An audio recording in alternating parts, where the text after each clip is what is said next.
moving on now to our first session, answering the question that I'm sure has crossed all our minds. What does the devaluation mean for business, for industry, and for experts?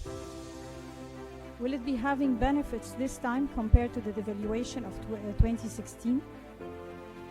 I welcome to the stage our speakers for this session. First, I would like to welcome and call Dr. Hany Genena on the stage. Dr. Hany is an economist and adjunct professor of management at AUC School of Business.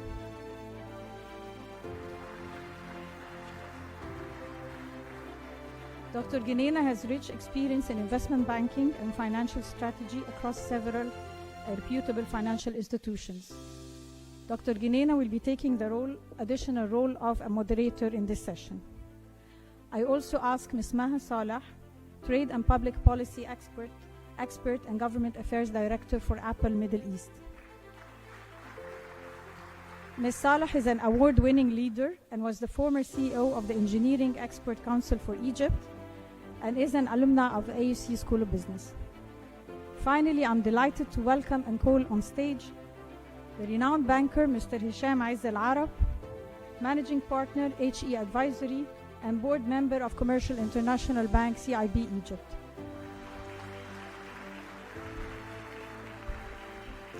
Mr. Ezz El Arab has over 40 years of international banking experience and has a long-standing and well-known success story in transforming Egypt's biggest private bank, CIB, into a full-fledged financial institution that was named the world's best private bank in emerging markets several times. I leave you now with our first session. Well, thank you so much for the introduction. Does it work? Is it working, the mic? Okay, thank you, Mr. Hisham, first of all, for joining us, and thank you, Ms. Maha. And without further introduction, I think we can jump to our topic. And the topic today is on the exchange rate and its effectiveness in boosting exports. Well, my very first question is on the flotation or a flexible exchange rate and its advantages versus a peg. So, Mr. Hisham, if you can shed light on how this system operates and why is it more useful than a pegged regime in your view?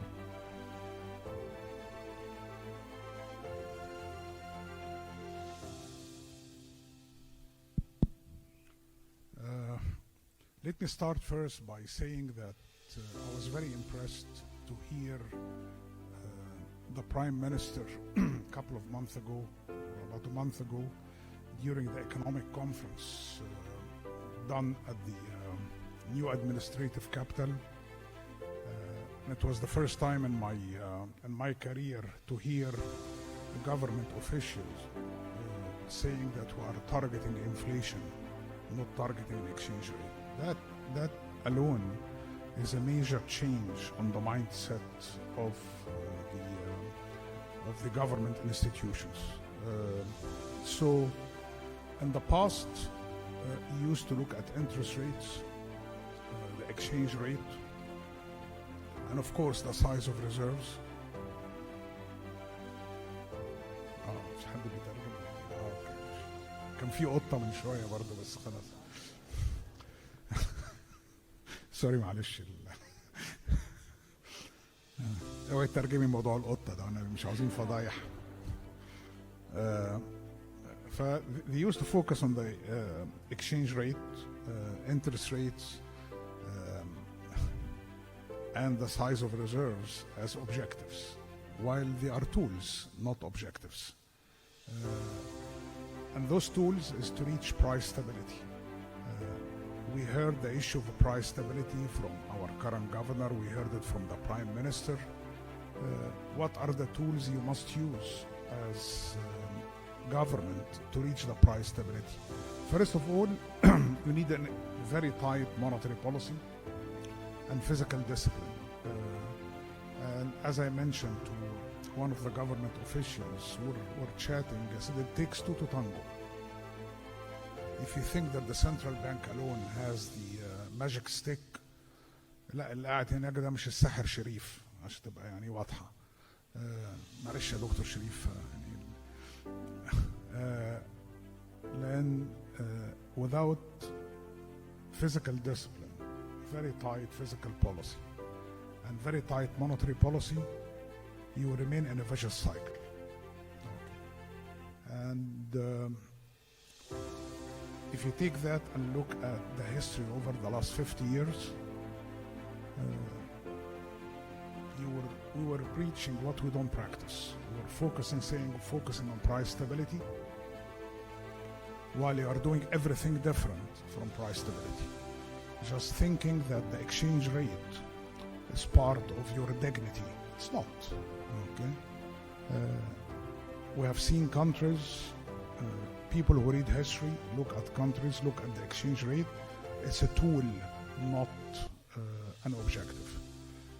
The minute you start to put all your resources for one thing, and by the way, it's explicitly mentioned in the central bank law that the main objective is a price stability, not interest rates to keep some individuals happy with high interest rates, or to fix the exchange rate, or all of those are not there in the law. In the law, it's explicitly mentioned price stability. Can I ask you a follow-up question? Yeah. In this flexible regime, many importers, many businessmen say, how can we know the expected exchange rate and how can we budget? So in your view, what determines the value of any currency, and particularly the Egyptian? In order to adapt and make any kind of changes, they need time for this. It might take years for them to adapt, even if you have just a small regulation decree coming up. So, and they need to feel, the private sector needs always to feel they are allies to the government. They can point out the bottlenecks before a legislation comes out or a decree comes out, and they probably can go further and find out solutions with the government to try to avoid these bottlenecks and achieve the same target at the end. So these are pillars that usually a business and a business expansion, when they think of expansion, they have to think of. So we have the supporting functions, but unfortunately the core functions, very limited efforts over here, and we need more efforts on this area. I think it's an excellent answer, and based, if I understood you correctly, you are just highlighting two impediments to exports and FDI, two primary ones. One for exports is the value added. How much do we add value in Egypt? And that would make you competitive. And the other one is, as you mentioned, the core functions when it comes to attracting FDI. So you are pessimistic when it comes to FDI next year because you said it takes time. Okay. So Mr. Hisham, if I can ask you the very same question, and I can twist it to an extent. We've actually, as Ms. Maha said, we've executed many devaluations or many currency adjustments over the past many years, but we haven't exactly seen a huge rebound in exports or FDI, and Ms. Maha shed light on the reasons. Would you add any other reasons in your view?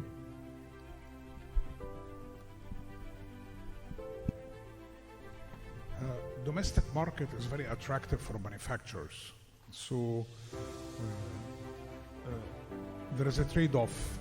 Should I go to the very competitive market internationally with very thin margin, or should I sell domestically here with a decent margin and carry on doing that? We took the easier route by let's manufacture for the local market. Yes, Egypt is a big market, very attractive for companies and for trade, but yet you cannot bring everything for domestic consumption. You have to look at the export side. I look at the free trade agreement in Africa, which Egypt signed, and if there is business community here in the room, I would like them to put their hand up and say how many are exporting to Africa or have put the effort to visit Africa. Huh? One here, okay. 3 or 4.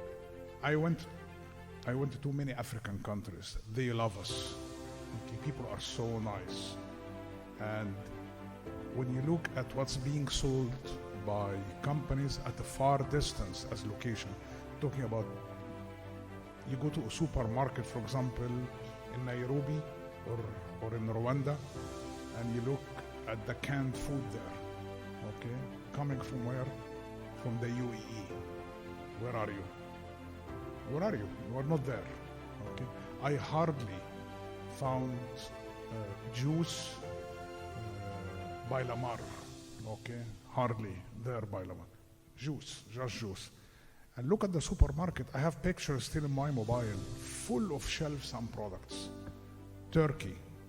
You can imagine when you go to somewhere like not Kigali, not Rwanda, but you go to West Africa. And West Africa, the biscuit inside the room is coming from where? Turkey. Okay. I'm surprised. Okay. And you go to Abidjan, you go to the supermarket. Okay. The yogurt there is coming from France. Give me a break. It's yogurt. And we are not even, very few companies in Egypt took the risk of setting up what you call it, manufacturing hubs there. But yet we're not there. There are big markets, very interesting. People they love the word Egypt. They have very high respect to us. And we're not looking at them, always thinking, I want to export to EU. EU is extremely competitive market. Extremely, you gotta compete with the devil going to the European market. Margins are very thin. You need to put the effort to start to go out of the comfort zone and look at those markets. The largest exporters of train carriages in Africa is coming from South Africa. Now, Morocco is exporting cars to all of Africa. Where are we from there? We need to open the business community. And you don't expect the government to do everything. The government have signed already the free trade agreement with the African countries. And every time I see ambassador in one of the African countries, he's starving for Egyptians to go and open business there. They are very happy to help. They are willing to get out of their way to help the Egyptian business community to open business and export their products there. This is one of the biggest challenges we have, is the mindset. Okay? You want to export the EU and the US? Good luck, very thin margin. Then you will become complacent and decide to sell to the local market. But if you want to get out of the comfort zone and look at the markets where you have a competitive edge there, move out. Yes, I fully agree actually with this point of view. And Ms. Maha, I would like to take your take as well on a question that is not included here. It's on the competition from Turkey, but it's very related because Mr. Hisham highlighted the name of Turkey. And Turkey is a very, very fierce competitor. So I'm not sure what's your take about Turkey and Morocco in attracting both, or taking our market share in exports and attracting more FDI than Egypt.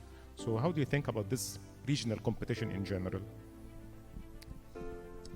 Okay, if you thought about exports and maybe designing incentives for exports, you need to go back to the godfathers of economics.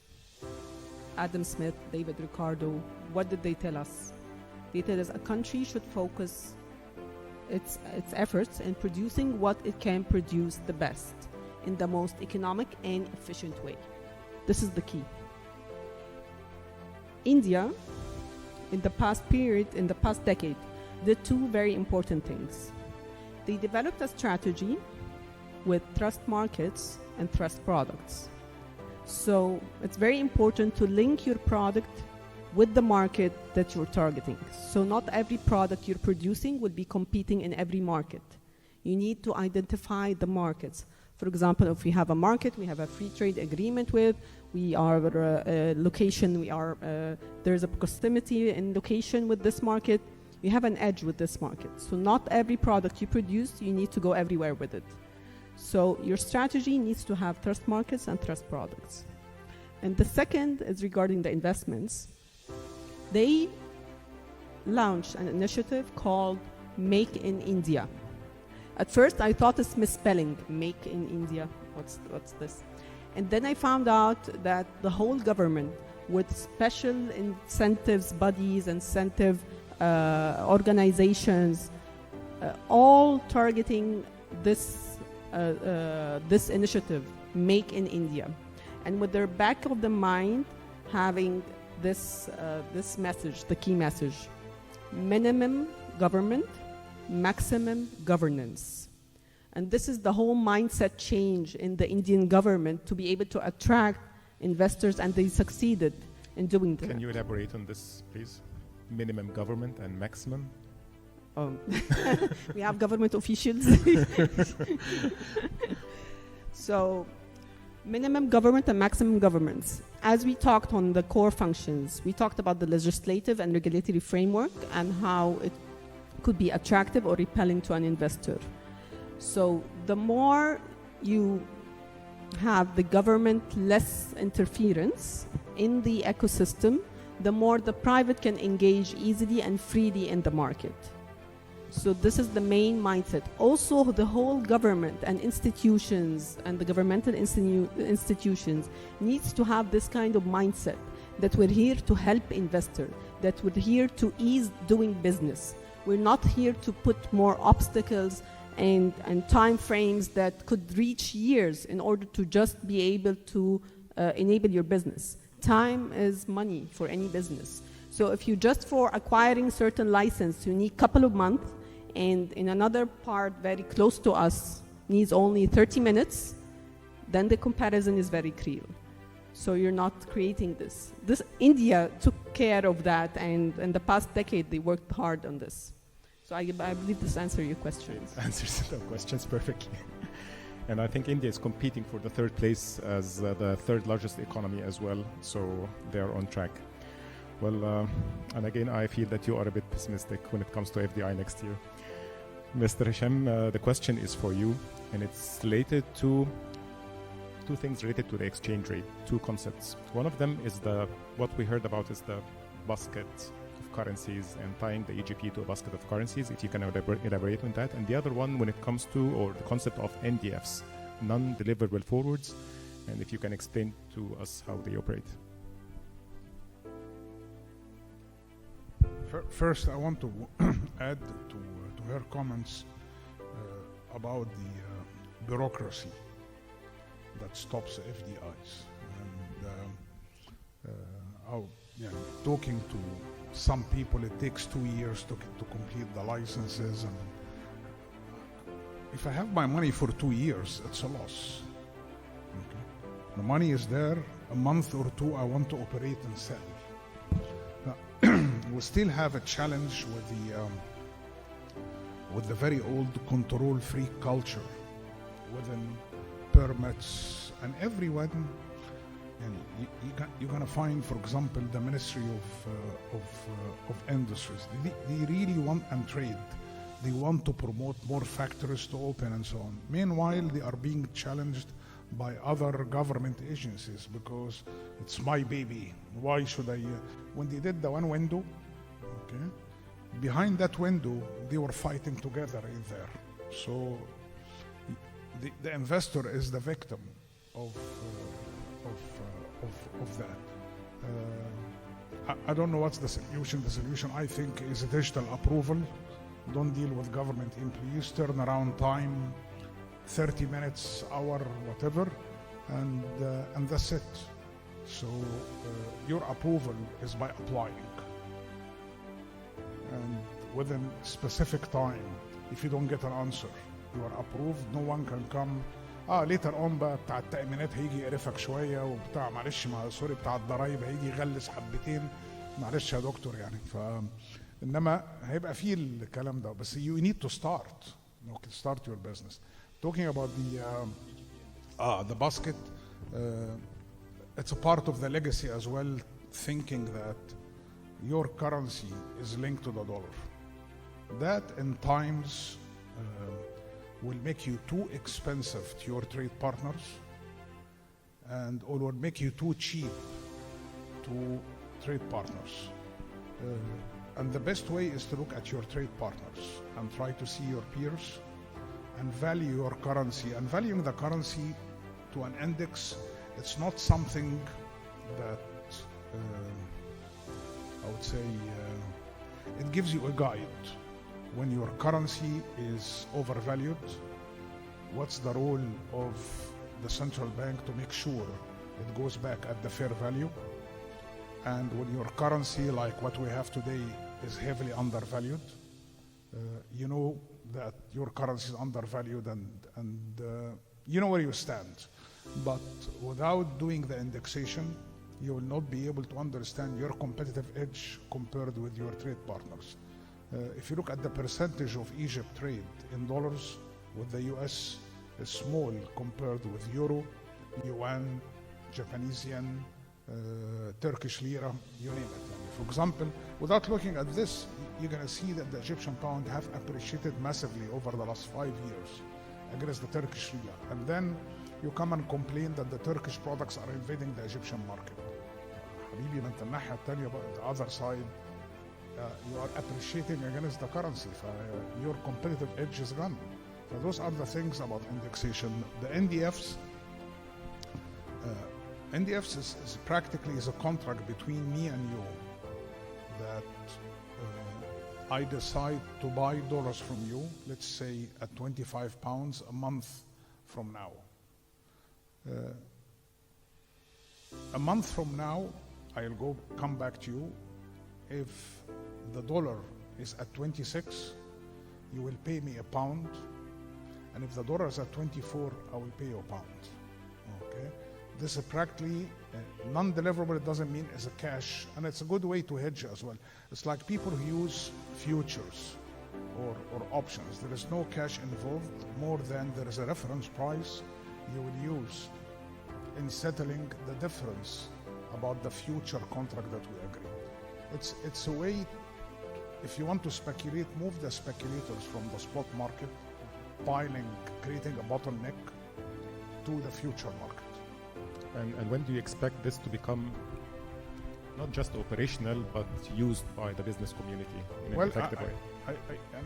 I think the central bank is desperate to see that happening. There is a lot of preparation in contractual agreements, the ability of the people in banking sector to be able to price, because you don't want at the end of the day that people are not skillful of doing those products end up putting higher risk on the balance sheet of the banks without understanding the embedded risk in their products. There is a good preparation being done now. I don't think that all banks will be able to do it. I'm not doubting the skill set of the people there, but I don't think that all banks will be able to do it. Maybe 5 or 6 banks to start with, and the rest will follow. It's a knowledge that they need to acquire. Thank you so much. Ms. Maha, the question is for you and related to your field, even though you gave the disclaimer, but not your company. It has to do with exporting technology. Do you think Egypt is capable of exporting tech in whatever form? Well, this is low-hanging fruit, as they call it. Digital economy. You have a lot of young, educated people that could benefit from digital economy, and the digital economy. Well, there are mainly 3 pillars in the digital economy. I would specify what we call the app economy. And you have very successful individual cases in this area, but I still call them very individual successful cases. You need to nurture the whole ecosystem to be able to make use of this app economy. And let me tell you that our region is mainly served with developers outside of the region. Again, India, Turkey, China. The app economy for Egypt, and specifically 95% of the app economy for Egypt is developed by developers outside Egypt. And then you have another pillar, which is the gaming industry. And the KSA has been working very hard in this gaming industry currently right now, and we have great potential in this area as well because of our young talents. And third is Egypt has always been the hub of arts. So digital art, digital music, digital movies, and you don't need the infrastructure really for this to be able to excel. So you just need to invest properly in the right caliber, and then you can easily reap the benefits of the digital economy. And we're talking about huge market. So if you talked about the app economy, it's 1.2 billion users in a year for app economy. So there's a, yes, there is a potential and great potential over here, but need to be directed properly. There is some efforts, but it needs to be directed to the untapped potential opportunities that I just mentioned to you now. And in your view, just picking up from your question, you said that Egypt has sort of an advantage or a niche when it, in like arts and related apps or tech. So you don't need like TikTok videos or something? No, not the TikToks. But you have for digital music and digital arts, there are very successful individual cases in this area. I think you heard about the digital arts. There are a cover for Pink Floyd that has been recently done with an Egyptian. So Egyptians are talented, and we can use these things to brand actually Egypt. And you have the pool, the young, educated pool that you need to empower to be able to employ in this area. I mean, manufacturing or assembly. How many numbers you would be able to employ in a manufacturer? From 2,000, medium size, 2,000 to 4,000. But you can train more than 4,000 a week in the digital economy, and they can meet all these kind of demands that are quantified in numbers as opportunities. You can grasp this. Egypt could be a hub for that. Honestly, I fully agree with you, because Egypt, in my view, is a services country more than a manufacturing country. I think our niche is in services more than manufacturing. So this ties up with what you are saying. And Mr. Hisham, you have a comment on this?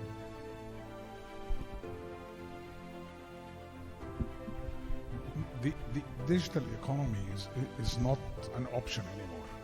Okay, it's not something you say I want to do it or not. It's the future. It's not the future; it's the present. For the ones who don't know that India launched their central bank digital currency a week ago or a few days ago, and that will undercut payment companies, undercut banks and payments, reduce the cost of remittance, the cost of transfers down to almost zero. So the model is changing everywhere. Here we need to look at the ecosystem. Is the ecosystem ready for digital economy or not? What I mean the ecosystem is, did we build in Egypt enough data centers to host cloud here? Because it's not about, when I think about the data centers, it's a good business. Why? Because as a small and medium-sized company, you don't need to go and buy blades and hardware. You can use the local cloud or the cloud to store your data, do cloud computing as well. However, and it reminds me of someone who wants to take a shower. Should I buy water from utility company, or I built water planet to take a shower? That's the difference. For people who buy computers, mainframes, and data centers to serve their business, exactly, trying to take a shower and then build a station to take a shower. The station is there, the utility is there, but we need to build much more. Africa is short of data center capacity, data storage and data center capacity. The other thing is connectivity. Right? And when we talk about connectivity, it's not only the speed of the internet, it's the stability of the internet.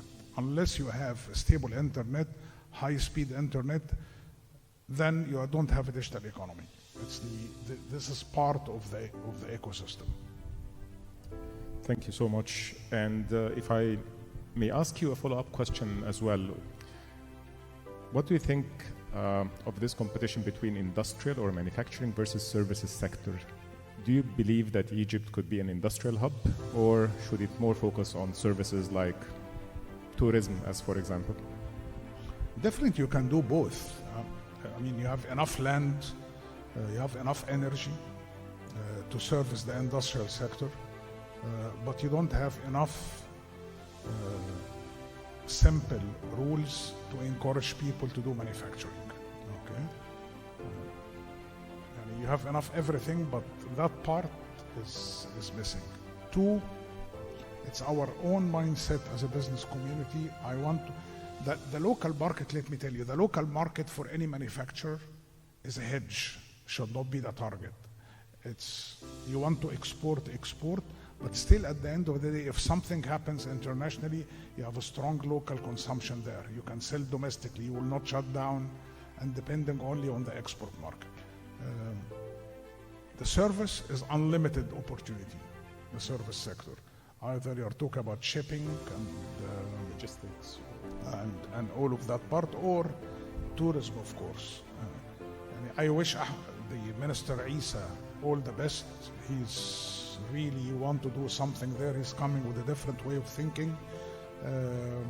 And he has an excellent relation with the Ministry of Aviation to help the open skies approach. Egypt have a great potential there. And by the way, the capex that's needed to reach the ambition number there, it's billions of pounds of construction of new hotels around the areas like Al-Qasr and Aswan, as well as by the Red or Mediterranean Sea. Thank you so much. And I think we need like wrap-up questions for both of you. Ms. Maha first. Yes, you'd like to follow up. If I may add to your question to Mr. Hisham, it actually doesn't have to be one and not the other. Okay. You can work on both. One will definitely be a medium and long term, the manufacturing thing, and you need to be open to what kind of plans you are having for the manufacturing. And very important information in this area specifically, China, again as an example, is the second biggest importer in the world. So it's not only the biggest exporter, but the biggest importer as well, one of the biggest importers as well. US is number one. So it's about the trade balance, actually. This is number one. And number two, it's about the contribution of exports to your GDP as well that you need to have in mind. Egypt has around 11% of exports contribution to its GDP.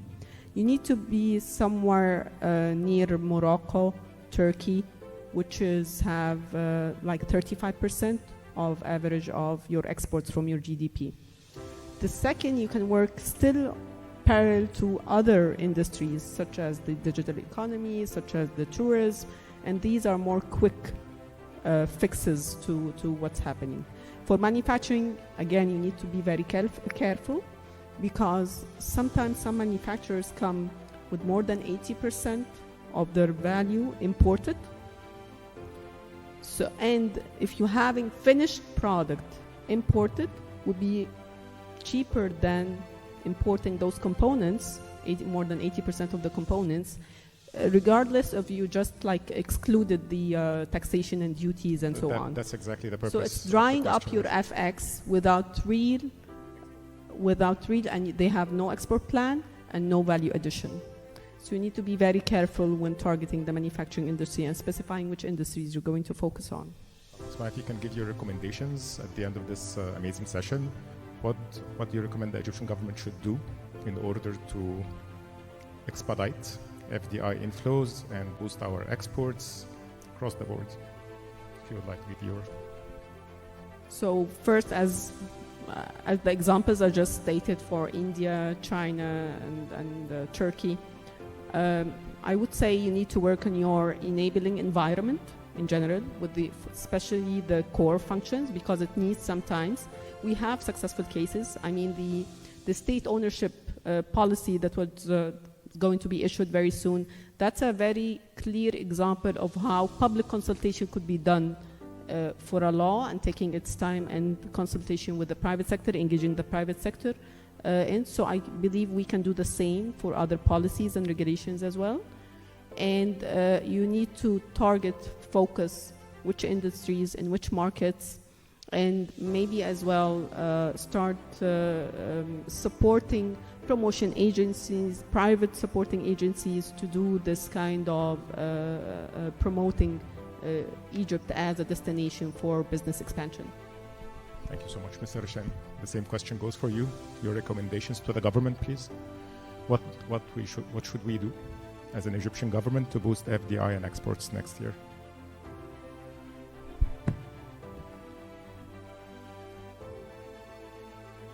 I think you covered all the points. Just to make it simple, have a declared strategy that everyone sign with his blood on it, every stakeholder. That's Okay. easy. Then if someone works for a certain agency approval and so on, he knows or she knows that he has a time limit to give that approval. It's not like an open-ended approval. Everyone will know his KPIs. When you have the big structure, even the cat which is giving birth. She always mews when you talk, so I'm not sure exactly what's the correlation with. Yes, When I obviously, talk, yes. she responds. I'm not sure if you have time for questions. That's it. Okay, so I think we should wrap up this session. Thank you so much, Mr. Hisham. Thank you so much, Ms. Maha.